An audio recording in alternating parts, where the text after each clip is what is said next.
Hello friends, welcome back to my YouTube channel. ఈరోజు మనం రీసెంట్గా రిలీజ్ అయిన షావా ఫిలిం గురించి డిస్కస్ చేసుకుందాం. ఈ ఫిలిం ఫిబ్రవరి 14 రోజున రిలీజ్ అయింది.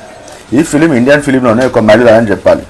ఈ ఫిలిం చూడని వాళ్ళు ఎవరైనా ఉంటే కంపల్సరీ ఈ ఫిలిం చూడండి, చాలా బాగుంది. విక్కీ కౌశల్ పవర్ పర్ఫార్మెన్స్ అని చెప్పాలి. అది యాక్టింగ్ కాదు భయ, అంతకు మించి అని చెప్పాలి. ఒకసారి మీరు చూస్తే మీకు అర్థమవుతుంది విక్కీ కౌశల్ ఇంత బాగా ఫిలింలో యాక్ట్ చేస్తారని. ఈ ఫిలిం అందరికీ తెలుసు, ఛత్రపతి సంభాజీ మహారాజ్ గారి యొక్క లైఫ్ స్టైల్ గురించి తీయడం జరిగింది. ఆయన మన కోసం చేసిన ప్రాంతం గురించి ఈ ఫిలింలో చూపించారు. సంభాజీ మహారాజ్ ఒకసారి ఆయన గురించి తెలుసుకుంటే, ఆయన తండ్రి ఛత్రపతి శివాజీ మహారాజ్, అఫ్కోర్స్ ఆయన గురించి మన అందరికీ తెలుసు, ఆయన గొప్ప యుద్ధ వీరుడు. ఆయన సంభాజీ మహారాజ్ మదర్ వచ్చేసి సాయిబాయి. ఛత్రపతి సంభాజీ మహారాజ్ చిన్నప్పుడు అందరూ సాంబురాజా అని పిలిచేవారు. ఆయనకి 2 years వచ్చినప్పుడు ఆయన మదర్ చనిపోయారు. సంభాజీ మహారాజ్ చాలా తెలివైనవాడు. ఆయనకి చిన్నప్పటి నుంచి అన్ని రకాల యుద్ధ విద్యలు వచ్చు. సంభాజీ మహారాజ్ని మొత్తం 8 లాంగ్వేజెస్ వచ్చాయని మన పురాణాలు చెప్తున్నాయి. 8 లాంగ్వేజెస్ అది ఆ టైంలో అంటే మామూలు విషయం కాదు భయ్య. ఇదొక ఎగ్జాంపుల్ మాత్రమే మనకి చెప్పొచ్చు. పులి కడుపులో పులి పుడుతుందని చెప్పి సంభాజీ మహారాజ్ చూస్తే మనకు అర్థమవుతుంది. ఆ తర్వాత 1666 సంవత్సరంలో తను యేసుబాయిని పెళ్లి చేసుకున్నాడు. ఛత్రపతి శివాజీ మహారాజ్ మరణం తర్వాత సంభాజీ మహారాజ్ మరాఠా సామ్రాజ్యానికి మహారాజు అయ్యాడు. తను 16 సంవత్సరాలు ఉన్నప్పుడు ఒక పెద్ద యుద్ధం చేసి తను మరాఠా సామ్రాజ్యానికి గిఫ్ట్గా ఇచ్చాడు. ఆ తర్వాత ఆయన చాలా రకాల యుద్ధాలు చేశారు, అది చిన్న వయసులోనే. ఛత్రపతి సంభాజీ మహారాజు ఉండడం రాజ్యంలో కొందరికి ఇష్టం లేదు. అంతెందుకు తన సౌతి తల్లి అయిన సోరాబాయి కూడా ఇది ఇష్టం లేదు. అది ఎందుకంటే తన సొంత కొడుకు అయిన రాజారాంని మహారాజుగా చూడాలని చెప్పి తను కోరుకుంది. కానీ సంభాజీ మహారాజ్ ఉండగా అది జరగడం అసంభవం అని అది తనకు తెలుసు. ఆ కుట్రలో భాగంగానే తన సౌతి తల్లి అయిన సోరాబాయి తను చాలామంది రాజులతో కలిసి సంభాజీ మహారాజ్ దొంగ దెబ్బ తీయాలని చెప్పి బాగానే ట్రై చేసింది. కానీ ఈ విషయం తెలిసిన తన సొంత మెనుమామ సంభాజీ మహారాజ్ని చాలా రకాలుగా సేవ్ చేశారని మనం చిక్కగా చెప్పాలి. సంభాజీ మహారాజ్ తన స్వల్ప జీవితంలో సాధించిన విశేషాలు యావత్ భారతంలో తీవ్ర ప్రభావం చూపించాయని మనం చెప్పవచ్చు. అందుకు ప్రతి హిందూ ఆయనకి కంపల్సరీ రుణపడి ఉండాలి. అంతేకాకుండా ఔరంగజేబ్ యొక్క 8 లక్షల మంది బలమైన సైన్యాన్ని విరోచితంగా తను ఎదుర్కొన్నాడు.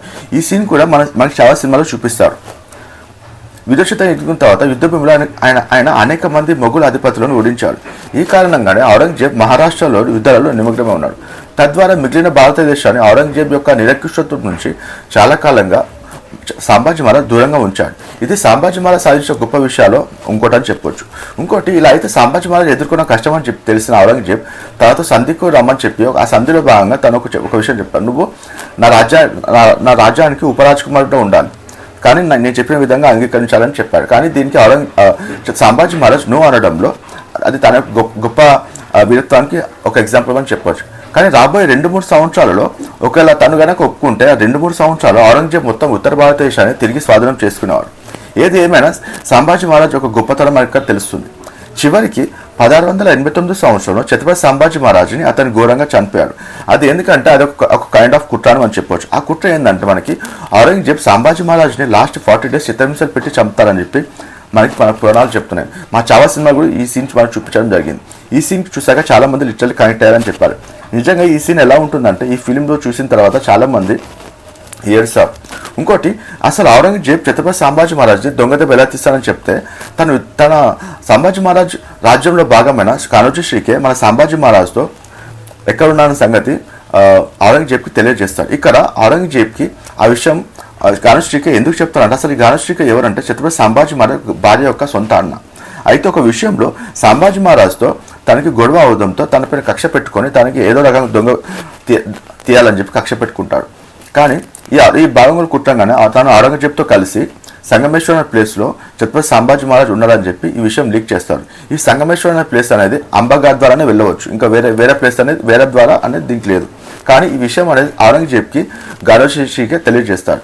ఆ టైంలో ఔరంగజేబ్ మొత్తం తన 5000 మంది సైనికులను ఇచ్చి ఈ ప్లేస్కి వెళ్ళమని చెప్తాడు. ఈ టైంలో సంభాజీ మహారాజ్ దగ్గర కేవలం 100 మంది సైనికులు మాత్రమే ఉంటారు. ఎందుకంటే వాళ్ళు అసలు ఎక్స్పెక్ట్ చేయరు ఈ టైంలో ఔరంగజేబ్ వస్తారు. ఎందుకంటే ఔరంగజేబ్ అంబాఘాట్ ద్వారా ఎలా రావాలనేది సంగతి వాళ్ళకి తెలియదు.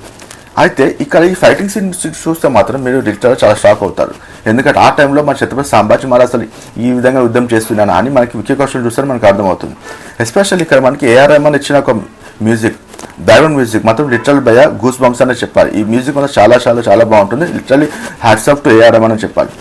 లాస్ట్కి ఛత్రపతి సంభాజీ మహారాజ్ని అతని అనుచరులను ఒక్కొక్కరిని వీళ్ళందరూ ఓడిస్తూ ఉంటారు. ఛత్రపతి సంభాజీ మహారాజ్ మాత్రం తన సంఖ్యలు వేస్తాడు. ఎందుకంటే తన సంఖ్యలు లేకపోతే సంభాజీ మహారాజ్ ఓడించడం అంత ఈజీ కాదు. తన చేతులకు సంఖ్యలు వేసి తనకి ఛాతిపైన బాణాలు విసిరేసి తన బలవంతంగా ఔరంగజేబ్ దగ్గర తీసుకెళ్తాడు. ఇక్కడ ఔరంగజేబ్ ఛత్రపతి సంభాజీ మహారాజ్ చూసి లిటరల్ ఆశ్చర్యపోతారు. ఎందుకంటే అప్పటి ఛత్రపతి సంభాజీ మహారాజ్ ఒంటిపైన రకరకాల గాయాలు ఉంటాయి.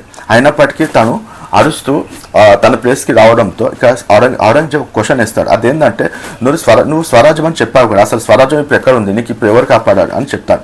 దీనికి భాగంగా ఛత్రపతి సంభాజీ మహారాజ్ దిమ్మది రిప్లై ఇస్తారు. అదేంటంటే స్వరాజ్యం అనేది నువ్వు అనుకునే స్వరాజ్యం కాదు. ఈ స్వరాజ్యం అనేది ప్రతి ఒక్క మరాఠా యొక్క గుండెలో ఉంటుంది, ప్రతి ఒక్క హిందూ ఒక గుండెలో ఉంటుంది. నువ్వు చనిపోతే ఔరంగజేబ్ మొత్తం నీ సంస్థానం క్లోజ్ అయిపోతుంది, కానీ నేను చనిపోయిన తర్వాత కూడా నా సంస్థానం క్లోజ్ అవ్వదు, నా సంస్థానం ఇంకా పెరుగుతూనే ఉంటుంది, నా హిందూ మతం ఇంకా పెరుగుతూనే ఉంటుంది అని చెప్తారు. ఇది లిటరల్లీ కరెక్టే గాస్. ఎందుకంటే చాలా సినిమాలు చూస్తే మన పురాణాలు చెప్తే ఔరంగజేబ్ సంభాజీ మహారాజ్ చెప్పినంత మనకి నిజమని తెలుస్తుంది. ఇక్కడ సంభాజీ మహారాజుని ఔరంగజేబ్ ఇంకా చిత్రహింసలు పెట్టి చంపాలని చెప్తారు. ఆ చిత్రహింసలు అంటే ఎలా ఉంటుందంటే గాయస్, ఇక్కడ తన చెయ్యి గోళ్ళు తీసేయడం, తన కళ్ళు పీకేయడం, తన చర్మాన్ని ఒలిచేయడం, ఈ సీన్ అంతా చూస్తుంటే లిటరల్లీ మనకి గూస్ బంప్స్ అని చెప్పాలి.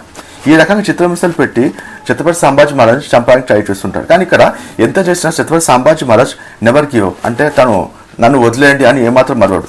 ఇది చూసిన తర్వాత ఔరంగజేబ్ ఇది అయితే కాదని చెప్పి తన సైనికులందరినీ ఒకసారి బయటికి వెళ్ళమని చెప్పి రహస్యంగా ఛత్రపతి సంభాజీ మహారాజ్తో ఒక ఒప్పందానికి రమ్మని చెప్తారు. ఆ ఒప్పందం ఏంటంటే నువ్వు నా సామ్రాజ్యానికి రా, నా యొక్క మతాన్ని తీసుకో, నువ్వేం మార్చుకోవాల్సిన అవసరం లేదు, నువ్వు ఖాళీ నా మతాన్ని మాత్రం మార్చుకోవాలి అని అడుగుతాడు. దీనికి సంభాజీ మహారాజ్ దిమ్మది రిప్లై ఇస్తానని మనం చెప్పాలి. ఆ రిప్లై ఏంటంటే నా మరాఠా సామ్రాజ్యానికి రా, నువ్వే నా హిందూ మతం తీసుకో, నువ్వేం మార్చుకోవాల్సిన అవసరం లేదు అని చెప్తే మరింత కోపంతో రగిలిపోయిన ఔరంగజేబ్ సంభాజీ మహారాజ్ ఇంకా చిత్రహింసలు పెట్టాలని చెప్పి తన సైనికులను చెప్తాడు. ఈ సీన్కి థియేటర్లో లిటరల్లీ గాయస్ గూస్ బంప్స్ అనే చెప్పాలి, ఎందుకంటే ఈ సీన్కి చాలా మంది కనెక్ట్ అవుతారు. చివరికి సంభాజీ మహారాజ్ చనిపోయిన తర్వాత ఔరంగజేబ్కి ఒక సమాచారం వస్తుంది. అదేంటంటే సంభాజీ మహారాజ్ రాజ్యం నుంచి రాజారాం అనే వ్యక్తి మహారాజా అయ్యాడు, మహారాజా అని తెలుస్తుంది. ఈ విషయం తెలిసిన తర్వాత ఔరంగజేబ్కి ఇంకా దిమ్మ తిరిగే విషయం వస్తుంది. అదేంటంటే అప్పటికి మీకు తెలుసు ఛత్రపతి శివాజీ మహారాజ్ ఔరంగజేబ్కి 20 నుంచి 30 సంవత్సరాల వరకు మరాఠా సామ్రాజ్యం దగ్గరికి రానివ్వలేదు. అలాగే మనకి ఛత్రపతి సంభాజీ మహారాజ్ కూడా ఆ విధంగా చనిపోయినాను కూడా ఏ విధంగాని ఔరంగజేబ్కి తన మరాఠా సామ్రాజ్యం దగ్గరికి, తన హిందూ మతం దగ్గరికి రానివ్వలేదు. సో ఈ విషయం తెలిసిన తర్వాత ఔరంగజేబ్ లాస్ట్కి కింద పడిపోతాడు. దీంతో సినిమా ఎండ్ అవుతుంది కదా. కానీ దీని తర్వాత కూడా మనకి చాలా హిస్టరీ ఉందని చెప్పి మన పురాణాలు ఇంకా మనకి హిస్టరీ చెప్తూనే ఉన్నాయి. కానీ ఇక్కడ నాకు తెలియని విషయం ఏంటంటే మన చిన్నప్పుడు మనం చదివిన బుక్లో, హిస్టరీ బుక్లో అసలు ఛత్రపతి సంభాజీ మహారాజ్ గారి గురించి అసలు ఎందుకు లేదు, నాకు ఇంకా అదే అర్థం కాదు.